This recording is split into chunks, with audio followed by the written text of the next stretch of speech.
Olá pessoal, boa tarde. Hoje é segunda-feira, dia 9 de outubro, e hoje o tema da nossa conversa vai ser a guerra Israel e Palestina. É um assunto absolutamente complexo, não é nada simples e muito mobilizador de opiniões, né? E aí, para isso também contribui muito a imprensa ocidental, que acaba sempre tomando um lado numa questão que não é de um lado só, como na verdade quase todas aqueles ditados bobinhos da nossa infância, né, talvez, quando um não quer, dor não brigam e por aí vai, são, por incrível que pareça, mais sábios do que como muita gente se comporta. E isso estimula, por exemplo, e aqui eu vou passar muito de leve nisso, porque eu não vou ficar perdendo tempo nisso, estimula, por exemplo, que a extrema-direita no mundo inteiro esteja fazendo um carnaval com essa história, inclusive os bolsonaristas aqui no Brasil.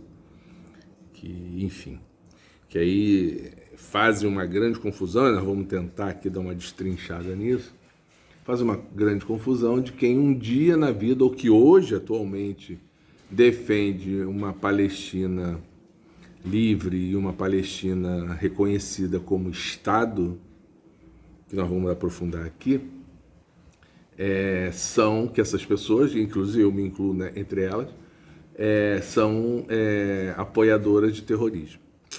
Então vamos conversar um pouquinho aqui, sem maiores paixões, e óbvio que eu não vou esgotar isso. Eu tô vendo pra caramba a televisão, fico mudando entre a CNN e a Globo News. Aliás, tem já uma diferença nisso. A Globo News no sábado e no domingo tava nessa coisa de que coitadinho do pessoal de Israel, crianças, mulheres, idosos, homens, soldados civis, enfim e tal. Sim, claro, óbvio. Ninguém é contra isso, mas assim, como se fossem só eles os coitadinhos. Aí hoje a Globo News começou a mudar o rumo da prosa, chamou professores, cientistas políticos, jornalistas especializados, etc. e tal, inclusive jornalistas da Globo, aquele Carlos Delanoy, que já viveu em Israel, já cobriu guerras lá. E ele teve um posicionamento bem interessante de dizer o seguinte: a gente tem que repudiar e lamentar as mortes do lado de Israel, mas temos que lamentar as mortes do lado palestino e repudiar também o que Israel faz e fez durante muitos anos. E aí hoje começou realmente, hoje a Globo News tem sempre um que vai mais para um lado, tem outro que vai mais para o outro, tem outro que fica mais no meio, enfim, mas melhorou a cobertura. Eu falo em termos de cobertura jornalística, que deve olhar de forma ampla e não de forma obtusa. A CNN não. Como a CNN é vinculada à CNN Internacional, que tem sede nos Estados Unidos, aí é ainda só de novo aquela velha história que eu já cansei de conversar aqui com vocês. Só os palestinos são mauzinhos, o Hamas é mauzinho e Israel é coitadinho. Enfim, isso não ajuda em nada, porque assim, ou se vai a fundo no problema, e tá longe disso ter algum consenso a esse respeito, mas eu estava falando que eu estou vendo televisão e amanhã recebi aqui um convite e vou participar não, né? Assistir uma palestra com professores da PUC do Rio de Janeiro, professores da área de Relações Internacionais, lá na PUC, no auditório da PUC, sobre esse tema. Ou seja, eu acho que é isso que as pessoas devem fazer, procurar ouvir, tirar suas conclusões, aí para cá ou para lá, tanto faz, mas tentar olhar de forma mais abrangente. Então aqui eu vou dar uns pitacos. Óbvio que eu não vou conseguir abordar tudo, nem tenho essa capacidade, mas vamos lá. Então, sábado, o Hamas que governa a Palestina, mas que obviamente é contestado lá dentro como qualquer governo é, só que como a Palestina não é um estado formal, é um governo tipo assim, ó, o governo somos nós, mas não tem formalidade, né? De maneira surpreendente, e para mim, aí de novo, eu como sempre, eu tenho alguns questionamentos que eu vou pontuar aqui para vocês, que ninguém fez, pelo menos do que eu tenho assistido até agora. Surpreendente e para mim estranha, consegue entrar de uma forma em Israel que nunca se conseguiu. Primeiro, e vamos lá, primeiro porque Israel há décadas eu não digo, pelo menos há anos, talvez uma década, faz um cinturão de Gaza, né? Gaza é uma franja que tem o mar, que tem um pedacinho de fronteira com o Egito e o resto é Israel, e aí também nós vamos falar disso. Mais para cima, Israel tem a Cisjordânia, mas que não o Hamas não tem influência na Cisjordânia. Lá é a autoridade palestina, que hoje em dia, inclusive, está bem desgastada, e que lá na Cisjordânia não tem criado problemas para Israel. Ao contrário, Israel toda hora invade, faz mais novos assentamentos, novas ocupações, e a Cisjordânia não reage. E aí, Gaza fica cercada por Israel por mar e por terra e por ar.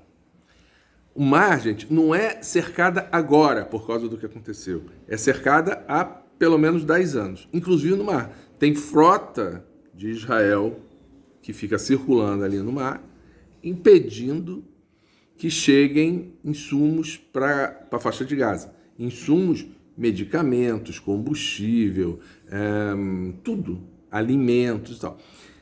Aí, quando agrava muito a situação, quando fica muito ruim, e as pessoas estão passando fome e não tem remédio para o hospital e não tem não sei o que lá, aí Israel abre uma janela para deixar, mas assim, é submetido a Israel. É Israel quem decide se Gaza vai comer ou se vai morrer de fome. Se Gaza vai ter remédio ou se não vai ter. Se vai ter eletricidade ou não, se vai ter água ou não, porque Israel controla uma boa parte do fornecimento de energia e de água para Gaza. Então isso vem de anos, ok? E aí, e sempre, só para vocês terem uma ideia, nos últimos 15 anos, esse dado eu peguei hoje, nos últimos 15 anos, morreram 6 mil palestinos e 300 israelenses. 20 vezes mais mortes de palestinos. Por quê? Porque toda tentativa do Hamas, e eles vivem, sim, fustigando Israel, porque se acham no direito de ter uma vida diferente dessa que eu estou relatando. Israel rapidamente abafa e vai lá, mata uma meia dúzia, mata 20, mata 30, e é assim que se dá. E aí, de repente, hoje saiu no jornal que mais de mil combatentes do Hamas invadiram Israel, entraram de parapente. Como assim? A primeira coisa que eu falei, isso no sábado ainda, conversei com alguns amigos, falei assim, gente, será que... Aí tem a história do Netanyahu, que é o primeiro-ministro lá de Israel, que lá em Israel está um caos também nesse negócio, os caras elegem governo, lá também é parlamentarista, e aí cai toda hora o governo e tal. Dessa vez, e ele está metido em corrupção, está para ser julgado, já foi julgado por corrupção, mas aí agora é primeiro-ministro. E aí, dessa vez, para se fortalecer, ele fez, além da aliança de direita, que sempre foi, ele é um cara de direita, ele dessa vez fez uma aliança também com a ultradireita israelense. E aí, isso tudo está muito mais exacerbado. Só que ele está num desgaste brutal com a questão da corrupção e com a questão, já falei aqui sobre isso, sobre mudar uma lei dizendo que tudo que o Supremo Tribunal lá decidir, o governo pode rever. Coisa que os bolsonaristas estão tentando fazer aqui. Só que aí não seria o governo, seria o parlamento. coisa que é inconstitucional aqui, acho que também é inconstitucional lá em Israel. Então ele está muito desgastado. Eu cheguei a pensar, puxa vida, será que o cara fez isso para deixar de propósito entrar? Sabe aquela coisa? Como os militares da Argentina fizeram com a Guerra das Malvinas, né? Que estavam lá já nos estertores do golpe militar e aí tentaram para unir o país, que aí, claro, né, na guerra, todo mundo, então vamos ficar do lado, vamos todo mundo enfrentar junto e tal, não sei o quê. Enfim, eu acho que essa história ainda vai ser contada, se não exatamente isso, alguma coisa parecida. Foi muito esquisito, foi muito fácil entrar lá. E aí vamos falar aqui. E sim, fizeram barbaridades, né? Então, mataram centenas de civis, mulheres, crianças, idosos, alguns militares, sequestraram mais ou menos 100 pessoas e levaram lá para Gaza, e aí é explicável isso, a gente pode não gostar e nem e até repudiar, mas é explicável. Eles usam isso para depois, porque eles sabem que Israel vai acabar com Gaza. E aí, tem 100 de vocês aqui dentro, você vai jogar bomba neles? Aliás, já jogou, 4 já morreram, 4 reféns já morreram por conta dos bombardeios de Israel. E claro que o Hamas está usando isso. Aí vem a pergunta que muita gente, quase todo mundo fala assim, isso foi um ataque terrorista. O Lula, inclusive, disse isso. Eu não penso exatamente assim. E aí eu quero fazer aqui uma provocação a vocês. Minha pergunta é, se a Palestina tivesse um exército formal, porque sim, não é um Estado, não tem um exército, não tem carros de combate, não tem tanque, não tem caça, não tem avião, não tem nada disso. Não tem um exército. Se a Palestina tivesse um exército, e esse exército invadisse a fronteira, que também vamos falar dessa fronteira já, invadisse a fronteira, passasse por lado de Israel e fizesse a mesma coisa que foi feito, seria tratado como um ataque terrorista ou seria tratado como um exército invasor, um ataque, uma declaração de guerra, alguma coisa assim? Me parece que sim. Seria tratado assim como, na verdade, Israel faz isso toda hora lá na faixa de Gaza e não é tratado como um Estado terrorista, né? Aí por que chama de terrorista? Na minha opinião. Porque como não são um exército, não tem lá uniforme, não tem avião, não tem tanque, não tem nada, é aquela coisa, os caras correndo que nem os malucos, de roupa, assim, bermuda, fuzil na mão, camiseta, até uma calça comprida, enfim, não sei o quê.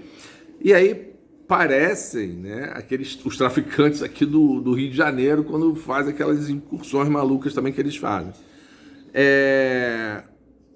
Eu acho que se tivesse um exército, não seria tratado como terrorismo. Então, assim, eu trato como, assim, um ataque, liderado pelo Hamas ao Estado de Israel e a sua população. Sim, isso sim. E que deve ser repudiado? Sim, deve ser repudiado. Agora, a história da fronteira. Qual fronteira o Hamas ultrapassou?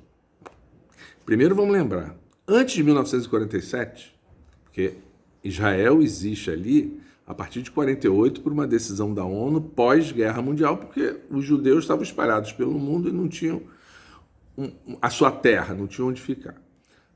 Aquilo tudo ali era Palestina, tudo era Palestina. Aí a ONU foi e disse assim, olha só, Israel vai ficar aqui no meio aqui de vocês, buf. Já foi uma complicação, começa desde aí, a complicação. Porque aí pegou, Israel botou no meio, deixou uma parte embaixo, uma partezinha ali no meio e uma outra parte no norte. Só que com Israel no meio, ou seja, esse outro território ficou tripartido. Ok? Isso em 1948. E aí definiu as fronteiras. Acabei de ver agora uns mapas, pena que eu não consigo botar aqui. É impressionante como ao longo dos anos, ao longo das guerras, ao longo das invasões de Israel, é impressionante como Israel foi ganhando espaço e Gaza ficou pequenininha, Cisjordânia é até grande, mas não incomoda muito, porque se incomodar também. Israel ainda tomou as colinas de Golã, lá da Síria. Enfim, então a pergunta é, se considerasse o mapa da ONU lá de 1948, o Hamas não invadiu nada, porque aquilo ali ainda era a Palestina, né? E aí é importante dizer, isso é história, isso não é historinha minha, isso é história, que durante todo esse período, claro que no início os palestinos reclamaram muito, não, pô, vai botar os caras aqui e tal, não sei o quê, e sim, sempre tiveram uma hostilidade aos israelenses em função disso. Mas Israel é um estado com um exército poderosíssimo e tal, então assim, toda vez que os palestinos reclamaram de alguma coisa, Israel foi lá e abafou e ganhou território. Os poucos que tentaram mediar algum processo de paz foram assassinados. Arafat e, eu sempre confundo, Simão Peres? Não foi Simão Peres. Oh, meu Deus. Isaac Rabin, pode ser? Um dos dois, eu estou fazendo confusão agora. Que foi morto por israelenses radicais, porque estava tentando ceder alguma coisa para um processo de paz. Então, muito, de forma muito grotesca até, um pouco da história dessa região. Bom, aí tá bom, o Hamas fez o que fez e tal, obviamente Israel ficou completamente indignado, a população assustada, atemorizada, aterrorizada, e o governo vai reagir, ok, vai reagir. Só que aí vai reagir no estilo Israel e agravado, como eu já disse aqui, por um governo de extrema-direita, que é o que está lá agora. E aí mandou dizer o seguinte, olha só, nós vamos simplesmente dizimar Gaza. Vamos dizimar Gaza. E aí chega a fazer coisas que beiram a bizarrice e beiram assim, o deboche. Porque aí mandaram dizer o seguinte, olha só, senhores palestinos, saiam de suas casas, salvem suas vidas e saiam de suas casas. Saem de suas casas para onde? Só para vocês terem ideia, a faixa de Gaza tem 46 quilômetros de extensão. 46 quilômetros, alguém ontem falou na televisão, é a distância do aeroporto, aliás, foi o Carlos Delanoy, esse repórter da antiga Globo, que agora acho que está até aposentado, mas foi chamado. É a distância do aeroporto de Santos Dumont até a Barra da Tijuca. Isso são 46 quilômetros. E ela tem 16 quilômetros de largura, que é, sei lá, talvez daqui a Botafogo. Então é um território muito pequeno, densamente povoado, 2 milhões de pessoas. É só ver nas imagens, um monte de prédiozinho, tudo encarapitado e tal, não sei o quê. Então, não tem como as pessoas fugirem. Vão fugir para onde? Para o mar, Israel está lá bloqueando. Na fronteira, está tudo bloqueado. Tem um pedacinho para o Egito, mas aí normalmente o Egito também não deixa entrar ali, porque Israel retalia o Egito. Não com bomba, não com arma, mas retalia comercialmente, sei lá. E o Egito não quer confusão. Então eles não têm para onde ir. Aí o que eles fazem é ir para as mesquitas e irem para centros de refugiados que tem dentro da Palestina com os próprios palestinos. O cara sai daqui da sua casa e vai, sei lá, dependendo de onde ele mora, ele anda 100 metros, está num centro de refugiado, fica num centro de refugiado, que é daquele Acnur, aquela entidade internacional, tem o Médicos Sem Fronteira, tem um monte de coisa lá.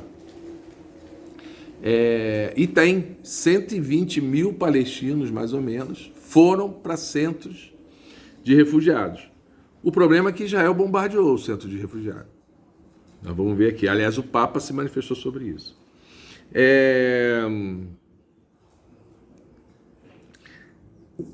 Os ataques de Israel, que tem 3 dias de ataque, são absolutamente maciços. Você fica vendo na televisão, é um negócio assim grandioso. Derrubando prédios inteiros. Assim, explode um míssil, buf, e aí o prédio cai todo.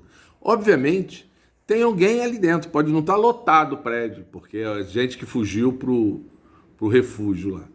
Mas tem gente ali dentro. E, obviamente, essas pessoas morrem. Ou se não morrem, ficam muito feridas, ou levemente feridas, dependendo da sorte e tal. Fora as pessoas que estão andando na rua, porque as pessoas têm que viver, as pessoas têm que continuar indo no mercado comprar comida, né? As pessoas vão para a mesquita rezar, porque eles têm aquela coisa de rezar 5 vezes por dia e tal, não sei o que, orar, não sei como é que chama lá exatamente.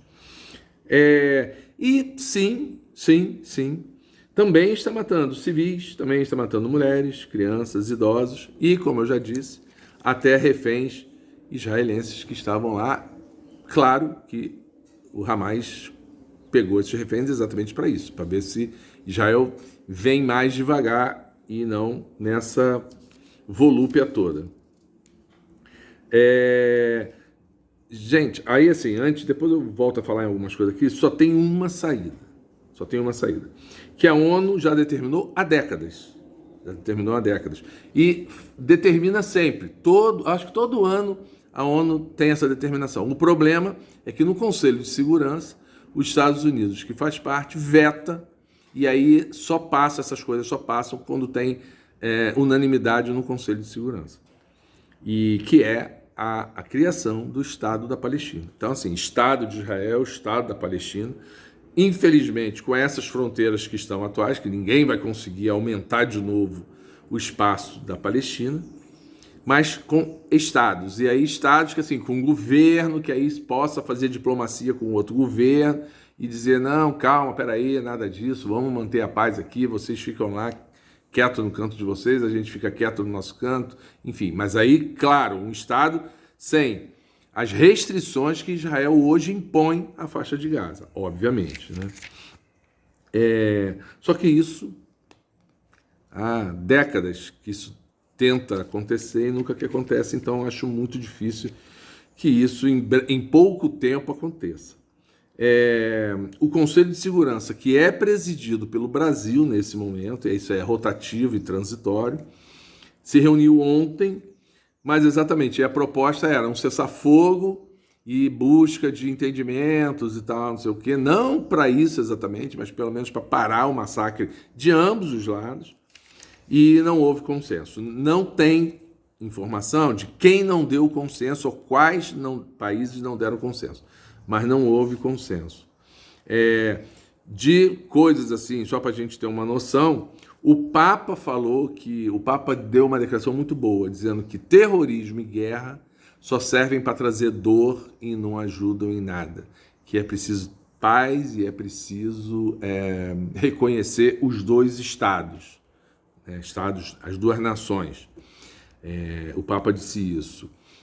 A ONU hoje, o secretário-geral da ONU disse a mesma coisa, repudiou o ato do Hamas, mas repudiou também o massacre que Israel vem fazendo e dizendo que tem que parar e que tem que discutir a criação dos dois estados.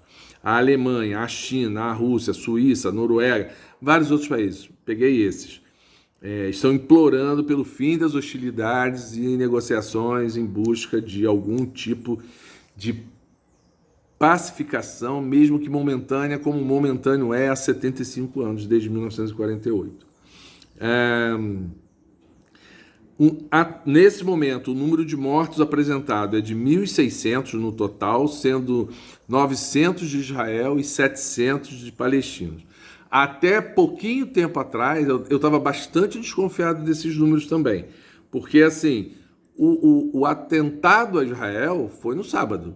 De lá para cá, é só Israel que está mandando bomba em cima dos palestinos. E quando aparecia novo número de mortos, aumentava o número de israelenses e não aumentava o número de palestinos. Eu falei, gente, tem alguma coisa errada. Porque assim, interessa, obviamente, e aí aqui ninguém é bobo, interessa a Israel dizer que, olha, morreu muito nosso e não está morrendo tanto deles. Precisamos matar mais. Precisamos de carta branca do mundo para matar mais. Esses números não correspondem à realidade, na minha opinião. Israel, sim, deve estar, morreu muita gente, obviamente, isso parece que é claro, mas com certeza, no lado palestino, é muito mais do que eles estão dizendo, já morreu muito mais gente. Até porque a informação, não se consegue informação de dentro da faixa de Gaza, porque, óbvio, é tudo controlado por Israel, que, aliás, cortou, acho que eu já falei aqui, né? Já cortou luz, água, está impedindo a entrada de medicamento, está impedindo a entrada de alimento, luz, água, medicamento, alimento. Tem mais uma coisa que eles cortaram que eles não estão deixando entrar lá. Então, assim, vai matar por bomba e vai matar por inanição, vai matar por... E óbvio que quando falta luz nos hospitais também, né? E, aliás, o Papa mencionou isso, Israel atingiu escolas, atingiu mesquitas, atingiu um centro de refugiado, tem lá o nome do centro de refugiado. Então, assim, não é possível que com esse tipo de informação a gente ache que não cresceu em muito o número de mortos do lado palestino, e óbvio que aí tem muita criança, muita mulher, muito do mesmo jeito que teve lá. Ou seja, aquilo que eu falo sempre, a guerra não é bom nunca, nunca, nunca, nunca. E não tem mocinho em guerra, não tem mocinho em guerra, não tem. Isso é tolice achar isso. Aí, só fechando aqui duas coisas, um detalhe importante, o Zelensky, lá da Ucrânia, será abandonado, porque esta guerra traz muito mais ibope, traz muito mais atenção do mundo do que aquela. Está desesperado, já estava sendo abandonado. Agora posso estar enganado. Se não vai ser abandonado de vez, porque também não chega a ser tão escancarado assim, mas não vai ter mais até porque os Estados Unidos já está mandando arma também para Israel. Aliás, eu não sei por quê, porque Israel é o exército mais bem equipado de todo o Oriente Médio. E aí, mudando aqui, mas também importante esse detalhe, hoje teve uma operação da Polícia do Rio na Maré, na Penha, na Cidade de Deus. E aí fiquei surpreso ao saber que um dos alvos dessa operação era a polícia prender o tal do BMW. E aí eu descobri que o BMW é um dos assassinos dos médicos. Ué, os assassinos dos médicos já não tinham sido mortos pelos traficantes que se revoltaram com a atitude deles e mandaram matar? Como eu disse antes e reafirmo, essa história está muito mal contada. Tchau, até qualquer dia.